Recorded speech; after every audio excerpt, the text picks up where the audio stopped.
Before we properly start off this one, there's something I just need to tell you about, okay?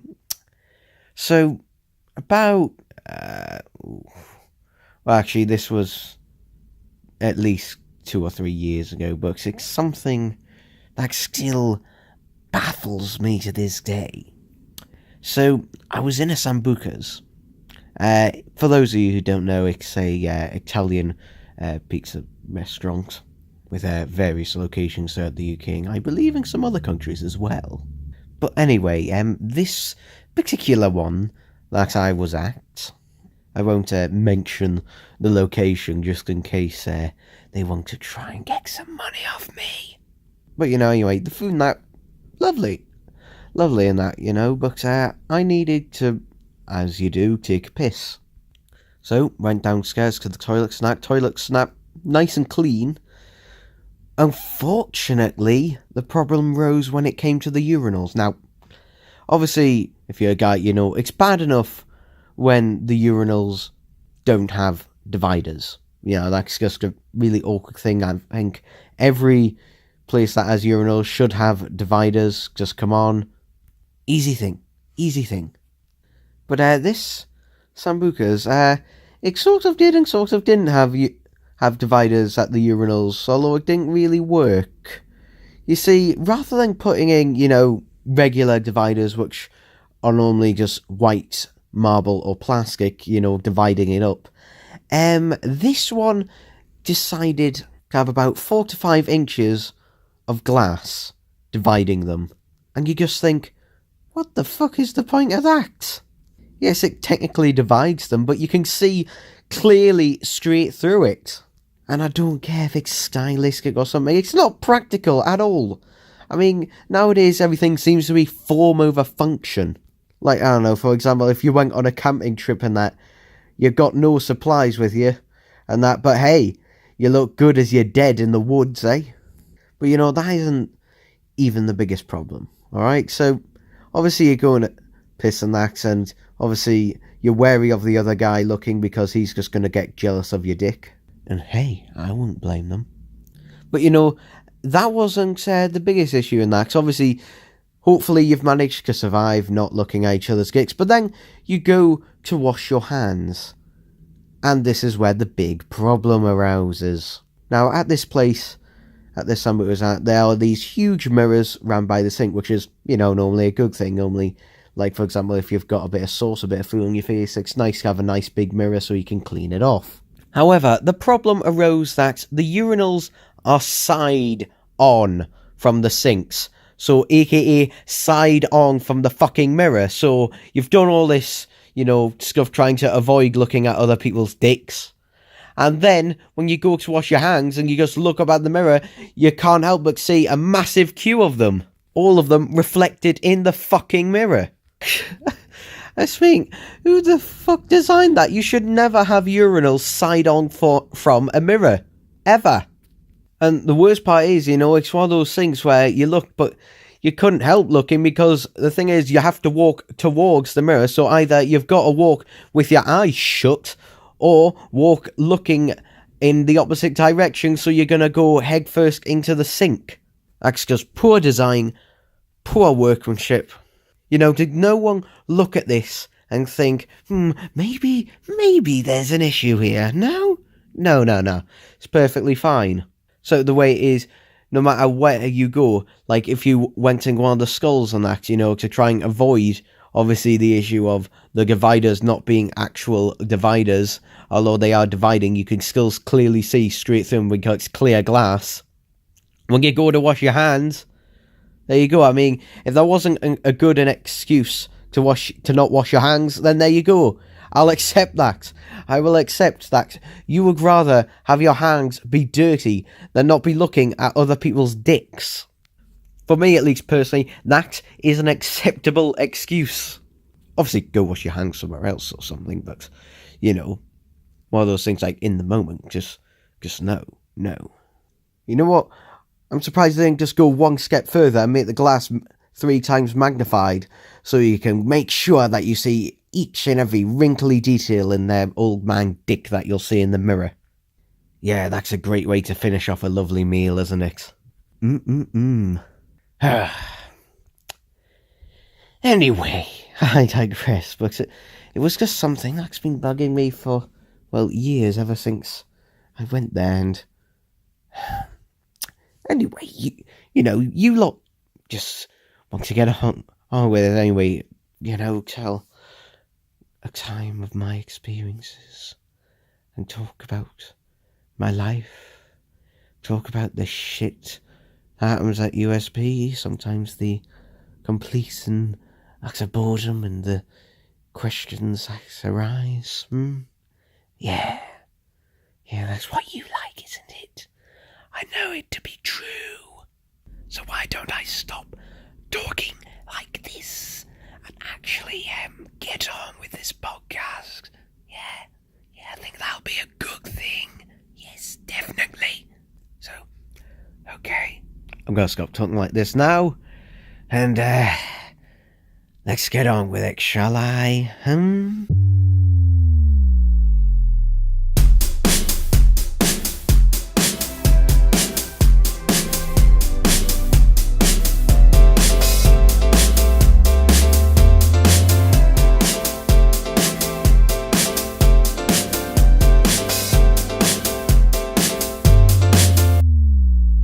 So anyway, today's podcast and that is mostly, somewhat, okay, whatever. Basically, today I'm going to be answering a question I got. And this question comes from WDX60, who asks, who is Marvis? How did you meet him?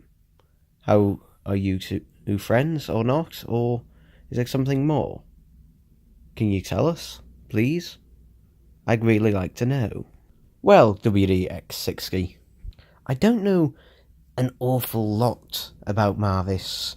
None of us really do. He's a bit of a mystery.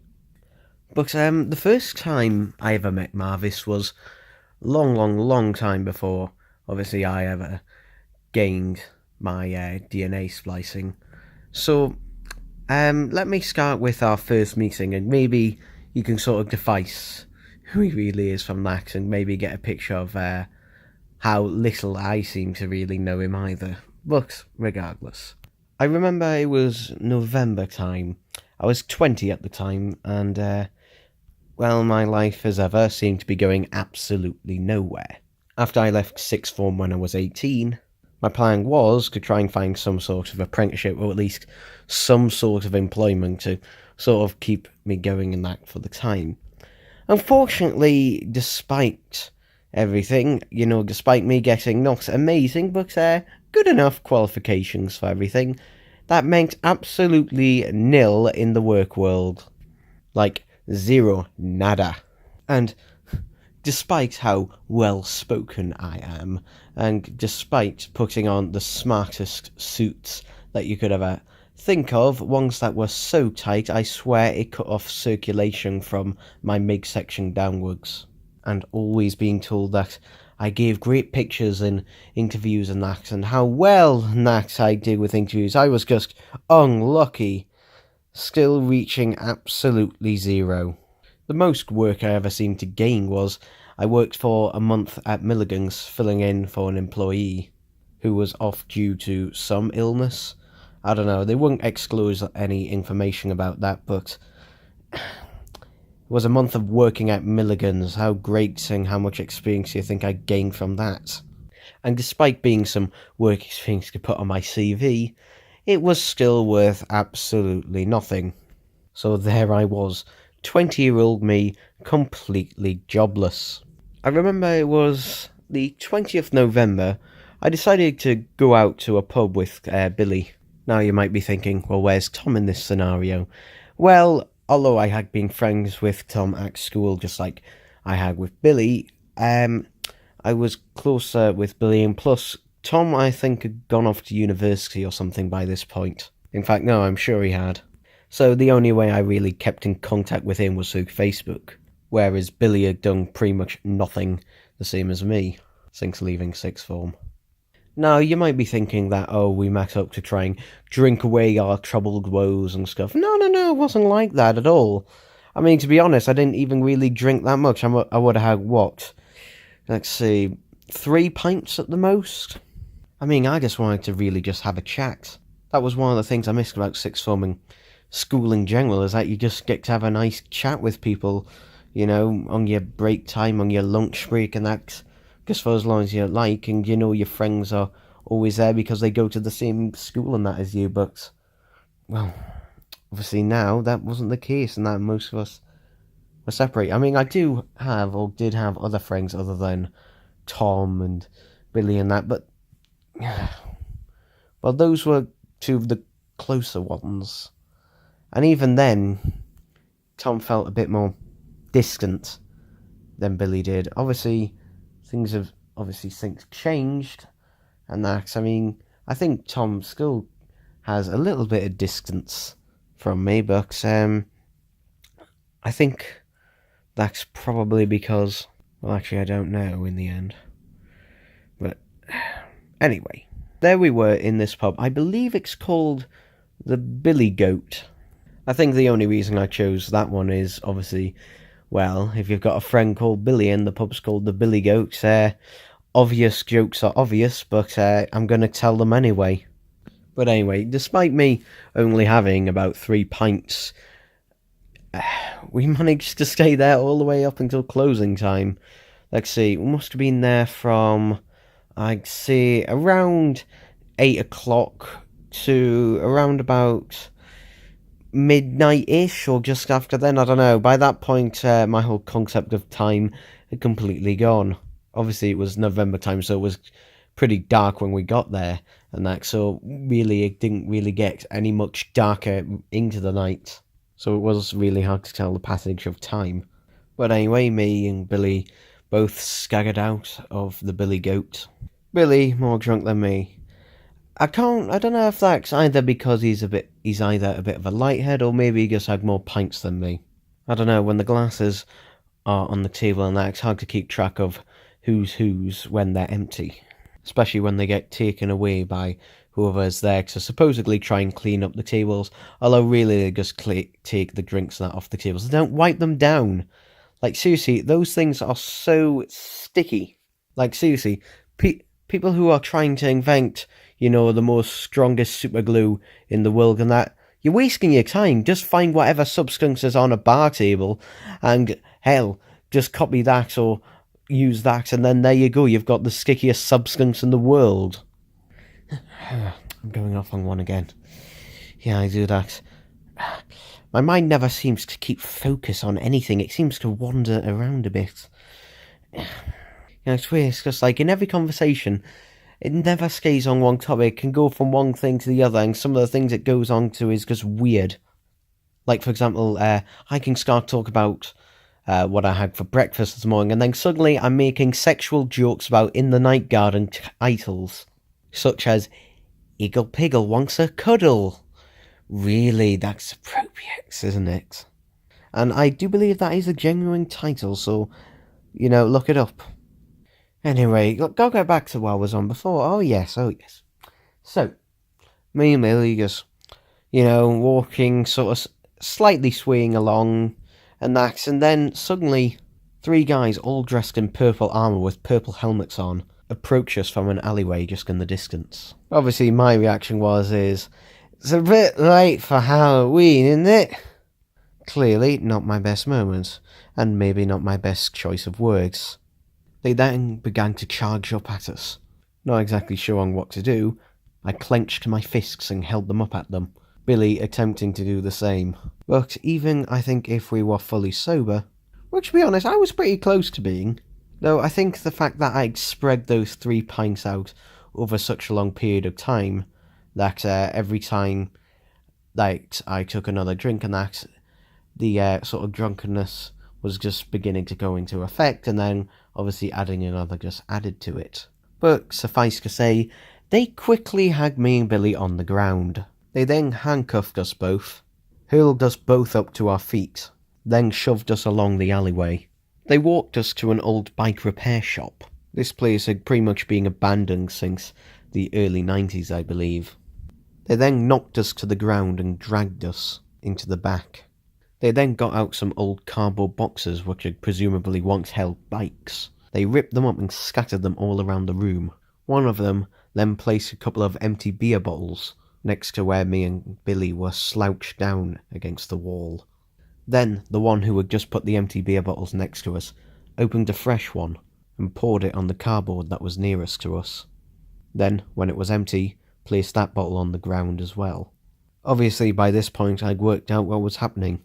You see, by the beer bottle that he had just poured out was an old light switch that was just barely hanging off the wall. Clearly, they were going to make it look like that two drunken delinquents had broke in here and then accidentally caused an electrical fire which burned them alive. And because they were so completely intoxicated, they just went up with it without realising. Obviously, at this point, me and Billy were both starting to panic and were both trying to get up. Unfortunately, upon seeing this, one of them then decided to also handcuff our legs together. And when I see together that, yes, both of my legs were handcuffed together, but then they put another handcuff between my right leg and Billy's left leg, which meant that we were completely and utterly sort of stuck. We could just about roll around, but obviously we still had our arms handcuffed behind our backs, so yeah, not in a very good situation here, is it? And I'll be honest, I was absolutely petrified. I thought for sure this would be my final moment. That in a few minutes they would set this place alight, and a few minutes after that, if we weren't already dead by suffocation from the smoke, then we were burned to death. And at that moment I thought of all the things that I could have done, all the things that I could still do if I were free, all of my life, and it just felt utterly pointless, and it just felt like an utter waste, a waste of a life. Like, there was no point to any of it, no point to anything that I'd ever done up until this point. And then, of course, you also think about, what are your family and your friends going to feel like afterwards? Well, obviously, that's going to cause them some depression. 2 young men, 2 families. And the worst part was, it was going to be made to look like an accident, or rather, more to look like it was just our own fault for getting pissed. So there would be disappointment in their hearts, the fact that we caused our own deaths. But obviously, this wasn't the case, and that they would never find out. That both our families would go the rest of their lives thinking that we were so stupid that we caused our own deaths. And obviously it was going to be painful as well. I mean, if they were obviously going to kill us, and obviously they intended to do so, I would have rather just been shot in the back of the head. At least it would have been quick and mostly painless. But this would be slow and agonising. And to have one of your best friends right next to you, suffering in this agony with you. I mean, I know you'd never want to die alone and that, and people would rather die, with a friend or with their family and company, but not like this. I mean, yes, I would have the company of my friend, but he would be screaming out and as terrified as I was. So, I don't know, which is better? Is it better to die alone in pain and agony, or have your friend die in pain and agony with you? It's a question that I really don't want to find out the answer to. Finally, everything was set and in position. Our 3 captors were now about to become our 3 killers, and there was nothing that we could do about it. Up until this point, they'd said absolutely nothing to us, being completely mute the whole time. Then, finally, one of them drew out a lighter, and in doing so, also broke his silence. We will ensure a future without you to ruin it. Lit a piece of cardboard that had been doused in alcohol that was flung over the light switch that was jutting out the wall with the exposed wires. As soon as his lighter touched it, flames burst out roaring everywhere. A bright, burning orange with a massive heat wave bursting out throughout the entire room. It is time for us to leave. And before he'd even finished his sentence, the three of them were gone, leaving me and Billy to burn to death. Me and Billy were now desperately trying to wriggle free, or at least wriggle to safety. Unfortunately, the flames had circled us round and were now closing in on us. There was nowhere we could go. I then quickly thought of something and said to Billy, "Maybe if we roll through the fire and keep rolling, maybe we'll be okay, maybe we'll get out." Billy obviously, at this point, was agreeing with me no matter what, and saying, yeah, we'll do that, go on, we'll do that. Unfortunately, our hopes were stopped when we heard a click of a latchet of the lock on the door. Our three captors, soon to become murderers, had left us locked inside, and this was finally the turning point. The point where I felt, what's the point? Just give up. Maybe I should just roll into the flames to make it quicker, or maybe just inhale some of the smoke, or just, I don't know, try and knock myself out or something. Just to get it over with. Why bother trying to prolong my agony and suffering when I could just end it all here and now? But it was then, at that moment, that he appeared. Marvis. Hands. He had 2 fire extinguishers. Really large ones, actually. Ones that, you never really see anywhere, You might see them maybe, I don't know, at, a fire station or something like that. But you never see them in real life, like offices or schools and that. They're generally smaller ones, but these ones were massive. But anyway, he put the flames out with them. He was dressed in a white suit with a black shirt, with a red tartan necktie.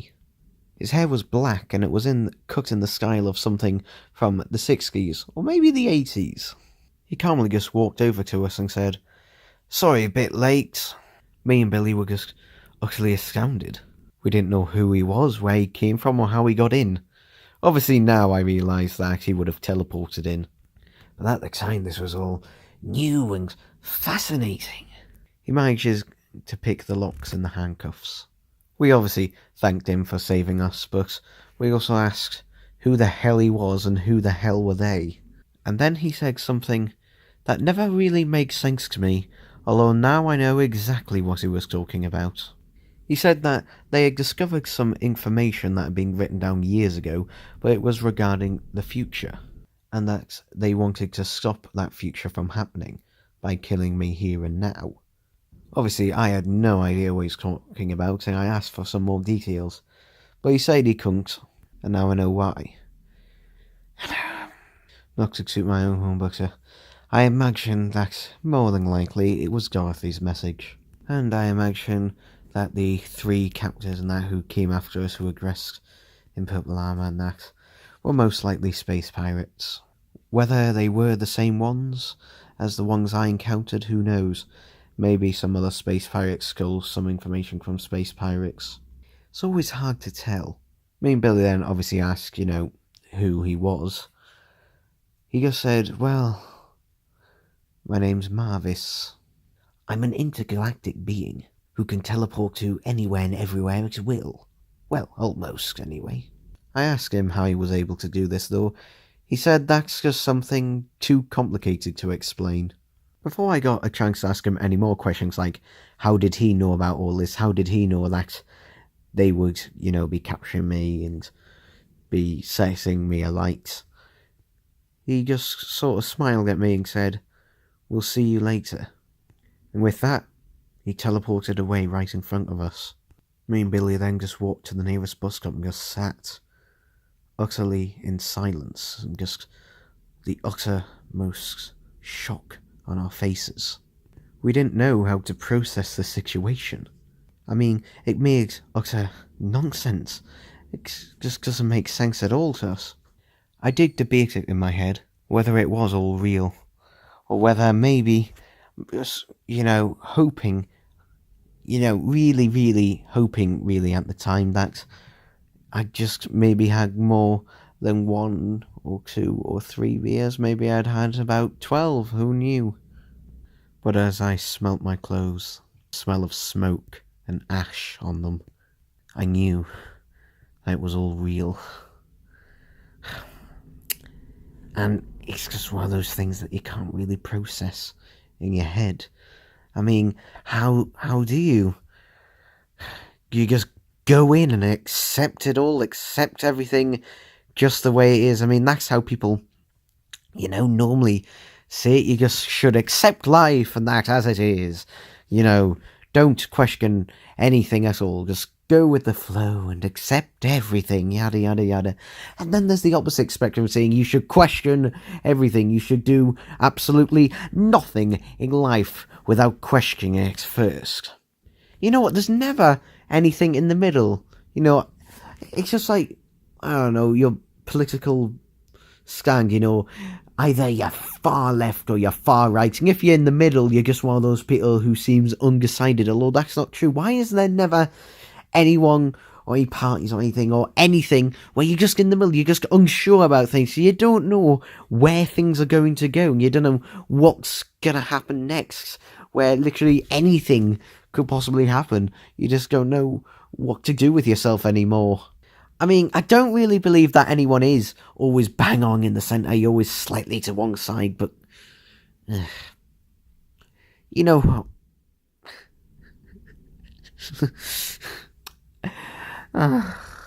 Just thinking about it now, it just seems so stupid. And I can laugh about it now, but it's important to never forget experiences like that, so that I won't ever repeat them. And the thing is, there's anything I could have done. I mean, everything did seem to be pretty much out of my control. Anyway, getting back on to Marvis again. I did meet him again a couple of weeks later. I'd just been to a Chinese restaurant with Billy and Tom this time. We told Tom everything that had happened, although clearly he didn't believe us. At least not fully, but... well, seeing Marvis just teleport in front of us kind of gave him the proof that he needed. I asked him, "What are you doing here?" He replied with, "Oh, just checking up on you, and I hope you enjoy this new year." I asked him why. What's going to happen? He just replied with, "Oh, change, my dear fellow.